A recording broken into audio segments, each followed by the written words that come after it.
Maligayang pagdating sa video na ito. Galugarin natin ang isa sa pinakamakapangyarihang sasakyang dagat sa ilalim ng karagatan sa mundo, ang Russian Akula-class nuclear submarine. Ang Akula-class submarine ay kilala sa kanilang kakayahang tahimik na pag-navigate sa kailaliman, habang nagdadala ng napakalaking kapangyarihan sa ilalim ng mga alon. Sa haba na mahigit 1.10 metro, at napapalibutan ng makabagong teknolohiyang militar, ang mga submarinong ito ay nagdadala ng armament at kagamitan na kailangan para sa anumang misyon. Mula sa pagsubaybay sa mga teritoryo hanggang sa nakakakit na mga kalaban, ang mga Akula-class submarine ay nagsisilbing mahalagang bahagi ng puwersang pandagat ng Russia. Nilagyan ng mga advanced na detection, evasion at defense system, ang Akula-class submarine ay nagtataglay ng kakayahan upang maiwasang madetect ng kaaway at makapagtanggol laban sa mga banta.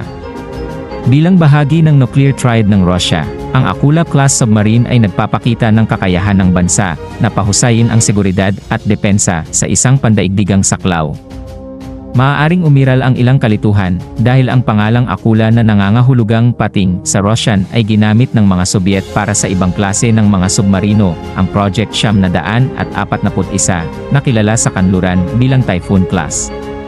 Ang Project 971 ay pinangalan ng Shchukov ng mga Soviet, ngunit binigyan ng pangalang Akula ng kanluran pagkatapos ng pangalan ng lead ship, kay -284.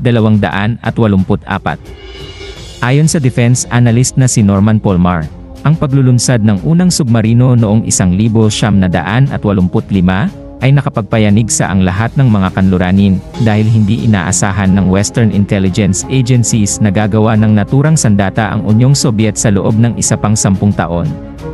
Sa tapang at husay ng kanilang mga crew, patuloy na nagpapakita ang mga Russian Akula-class submarine ng lakas at impluwensya ng Russia sa ilalim ng mga alon.